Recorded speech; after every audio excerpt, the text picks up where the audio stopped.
Ագնես Ախամոյանը մի բան ասեց, հիշեցրեց ձեզ, ինչպես ԿՊ-ի կարկառուն դեմքերից մեկը տարիներ առաջ Աղդամում ասել է, որ Աղդամը իր հայրենիքն է։ Հետո ասեց, որ սխալվել է։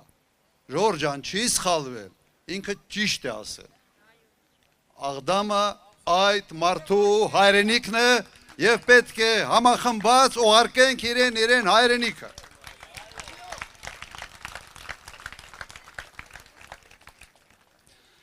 Մեկ մտածում եմ, որ այս վերջի օրն է, Քարոզարշավի նախավերջի օրն է, բայց վերջի հանրահավաքն է։ Մեկ մտածում եմ, այս առանց հանրահավաքներս ոնց ենք անելու, ոնց որ արդեն սովորել ենք մարդկանց հետ շփվելու, ելույթներ ունենալու, ինչ որ մի քիչ ժամանակ է պետք լինելու հետ վարժվելու համար, կոնկրետ գործով զբաղվելու համար։ Հայրենիք կառուցելով, հայրենիք պաշտպանելով։ Ժորժ ջան, այս իշխանությունը արեց ամեն ինչ, որ այս քարոզարշավը դառնա մի sense թույնով լցած քաղաքական process։ Որ այս քարոզարշավը լցված լինի ստով, կեղծիքով, ատելության խոսքով, որով եւս մեկ անգամ այն ինչ անում էին 18 թվականից Եվս մեկ անգամ փորձեցին բաժանել մեր ժողովրդին, թշնամացնել իրար։ Ընտրություններից հետո պետք է սկսենք հակառակ process-ը, վերանորոգել մեր երկիրը։ Ձեզ հետ միասին։ Համաձայն եք։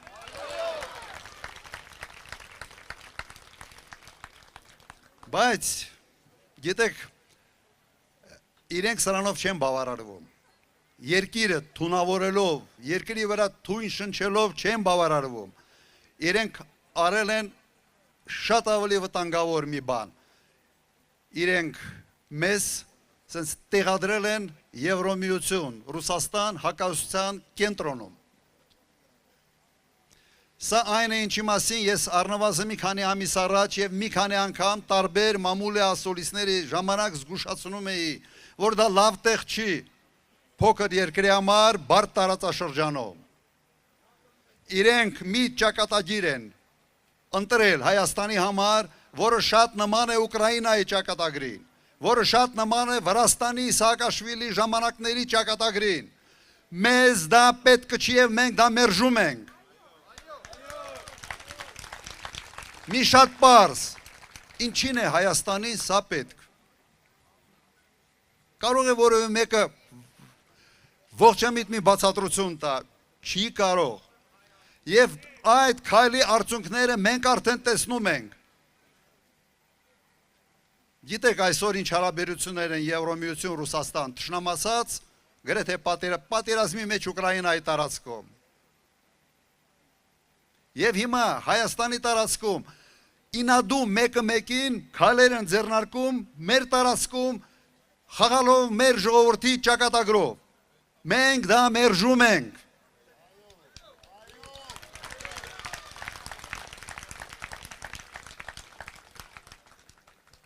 Ժորժ ջան,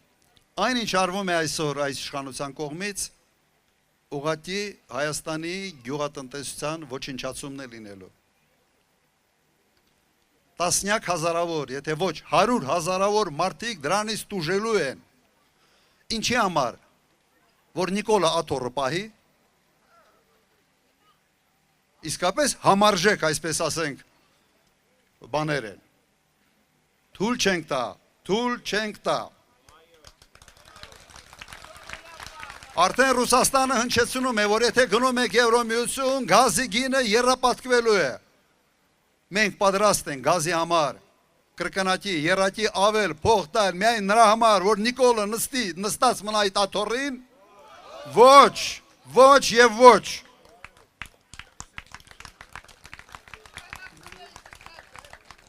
Յուրաքանչյուր իշխանություն լուրջ քայլեր անելիս պետք է գնահատի, թե այդ քայլերից ինչ է ստանում երկիրը, ինչ է կորցնում։ Պետք է գնահատի ինչ ռիսկեր կա եւ փորձի նվազեցնել այդ ռիսկերը։ Իմ տպավորությունը այնպիսին է, որ այս իշխանությունը ոչ մի հաշվարկ չի անում, մեկ հաշվարկ ունի Ինչ անի որ աթոռը պահի թքած ունի, թե հետո ինչ կլինի իր սեփական ժողովրդի հետ։ Ուրեմն ինչ պետք է անենք մենք այս իշխանությանը։ Չէ, քիչ է, ուղարկենք գրողի ծոցը։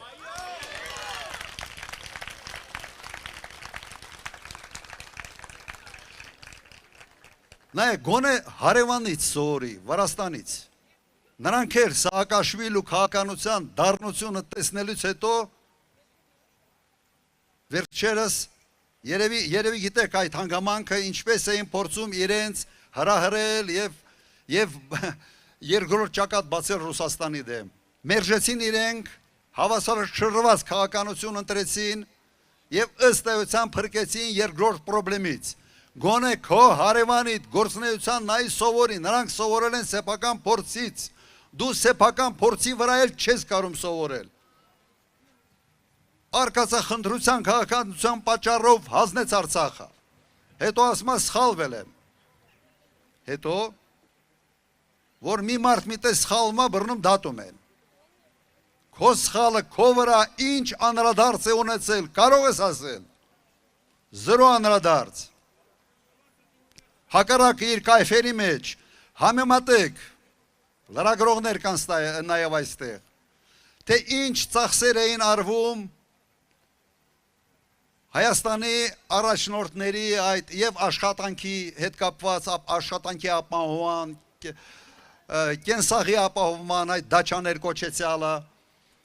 ինչ ծախսեր է արվում բյուջեից անվտանգության վրա,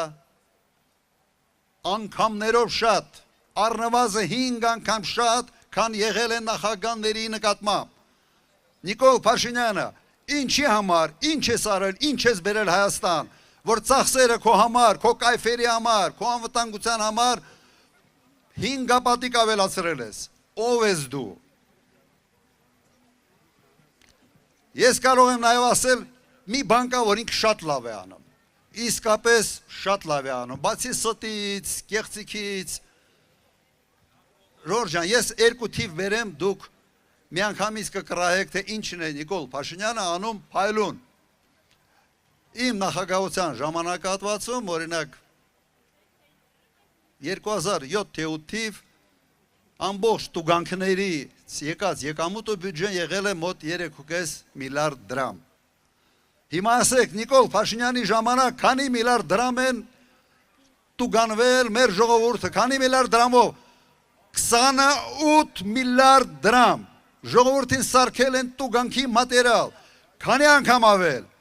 այսա լավ է անում, Ժորժ ջան, ինքը ձեզ նայում է իսկապես որպես տուգանքի մատերիալ, նայում է ոնց կարելի է քերթել, ինչ կարելի է ևս անել ձեզ վնաս հասցնելու համար։ Գյուղատնտեսության մասին ասացի, ալկոհոլային խմիչքներ եւ այլ ամեն ինչի ճանապարհը փակվելու է, հանուն ինչի, հանուն ոչինչի, մեր քաղաքականությունը հետևյալն է, մենք փոքր երկիր ենք, մեծ երկիր չենք, բայց մեր մեծ պոտենցիալ ունենք, մեծ մարդկային ուժ ունենք, մենք ուզում ենք շատ լավ հարաբերություններ ունենալ Ռուսաստանի հետ, լավ հարաբերություն ունենալ Եվրոպայի հետ, Միացյալ Նահանգների հետ, լավ հարաբերություններ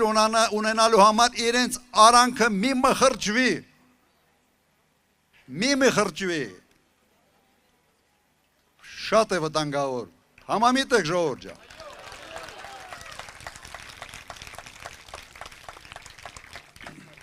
Հիմա ինչ ենք մենք կարող անել, գնալ հունիսի 7-ին և քվեարկել այս մարդկանց վռնդելու օգտին, չէ, գրողը ծոց ուղարկելու օգտին։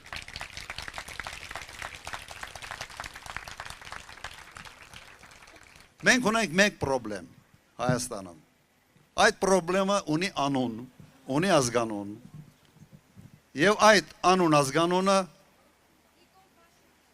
այդ ճիշտ ասացիք, այդ ոնց կռահեցիք, ուրեմն, մի քիչ ես վերջերս մի 2 անգամ այլ կարգախոս եմ ասում, չկա Նիկոլ, չկան պրոբլեմներ, չկա Նիկոլ, չկա պատերազմ,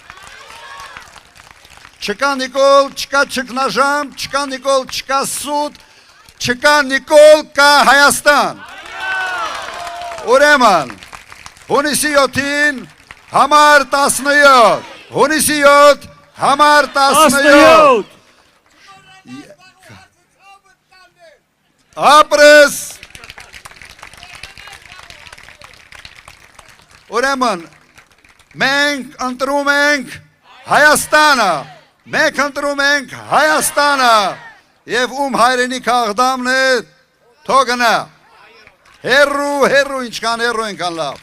շնորհակալություն ժողովուրդ ջան, շնորհակալություն։